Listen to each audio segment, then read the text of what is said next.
Hello, everyone. Welcome back. Today we have again Jaisri ji with us. And welcome, Jaisri ji. Namaste. Namaste. Thank you for joining us again. And today we're going to be asking Jaisri ji to give us some tips and clues of daily routines that how we can incorporate Ayurveda on our daily routine. Like what are some basic things we can do? Oh, such a beautiful question and a very vast question. So let's try to be precise. And yes, because Ayurveda, the science of all of life, of course, the daily routine, waking up each day, going to sleep each day, maintaining our body, our relationships, etc. All that is part of the science of life, the art of living skillfully. And so definitely the rising time becomes a very important consideration. So to get up early between 3 and 6 in the morning.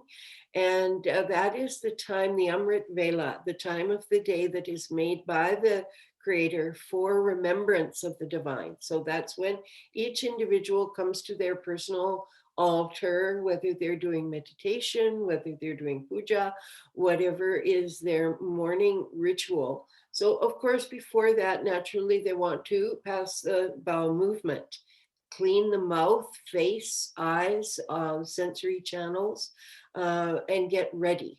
Now, there are very many individualized routines depending on what is needed for the person. One of the most important routines I feel from Ayurveda for Westerners is the Abhyanga, the self massage, where you apply oil to the whole body, head to toe, the head, hair, scalp, private parts, all regions, all specialized skins. And that oil then will penetrate through the 7 layers of skin, corresponding to the 7 dhatus, 7 tissue levels, and strengthen and nourish each and every tissue, even each and every cell membrane, cell contents, because oil is highly absorbent. So oil is called sneha, which means love. And that love, that loving groundedness, like a mother's love, is very soothing and strengthening, except it has some contraindications, such as pregnancy. Also, if excess oily qualities already present in the body, such as rashes, because oil is a spreading substance. Therefore, if there's already a spreading quality with the disease, we don't want to apply oils. We can apply other substances, pastes that remain there without spreading. So in the morning routine, the Dinacharya, the daily routine of Ayurveda, there are many, many, many procedures that could be personalized to the unique needs of the person. For example, let's say that they want to do specialized dental care. Then they might do not just only their brushing, perhaps with something soft like a bamboo brush or neem twigs, then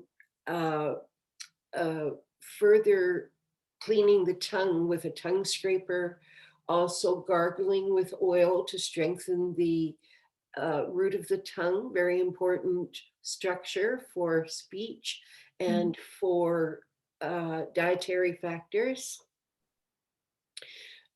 So we might want to swish, for example. Let's say we want to maintain healthy gums, healthy teeth, then swishing with warm sesame oil, for example, 3 minutes, 10 minutes, then spitting out, massaging the gums. That's also very healthy daily routine.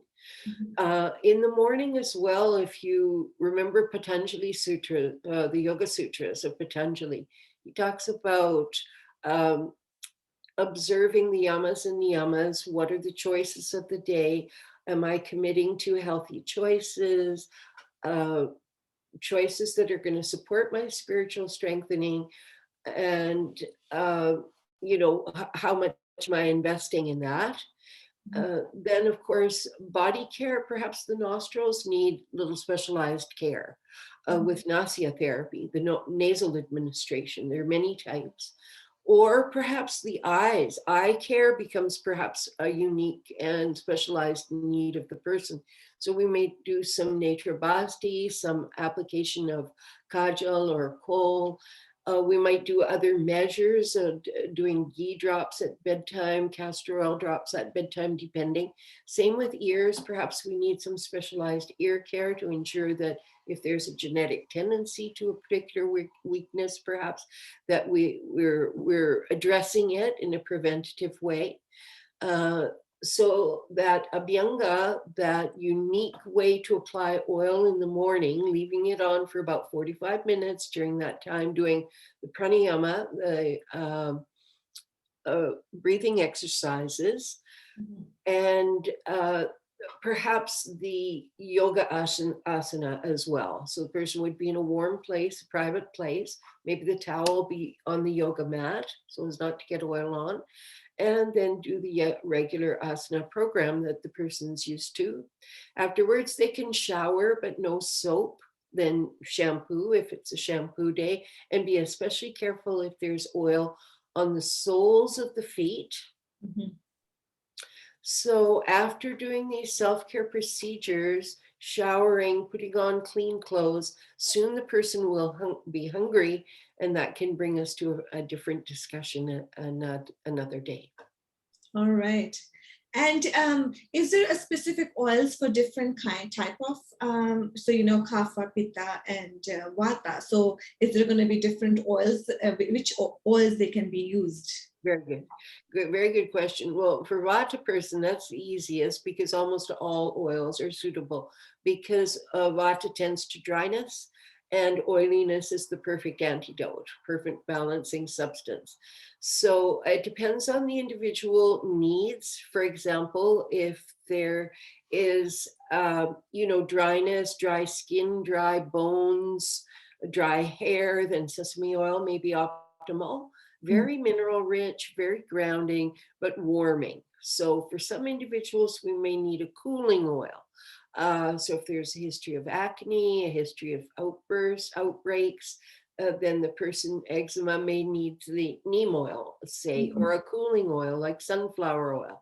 Maybe coconut oil, but coconut oil doesn't penetrate very deeply, only to the fourth level. So the deeper layers are not nourished as much by coconut oil, but it is cooling and has quick action. So it is useful for pitta. Then for kapha already is usually quite oily. So they'll need an astringent oil, maybe corn oil, maybe pomegranate oil. Usually if you use less oil, like sesame oil for warming effect or sunflower oil for cooling effect, if you use less quantity, then even kapha can metabolize the oil and benefit, but less quantity. So perhaps the kapha person will only oil the elbows or low back or knees or specific areas of need rather than the whole body. Okay, and the best is to use it, you had mentioned, early in the morning before shower.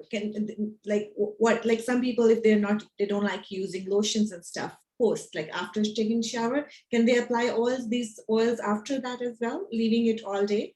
Very good question. Best to wash it after 45 minutes or so. Okay. Most of the benefits will be absorbed.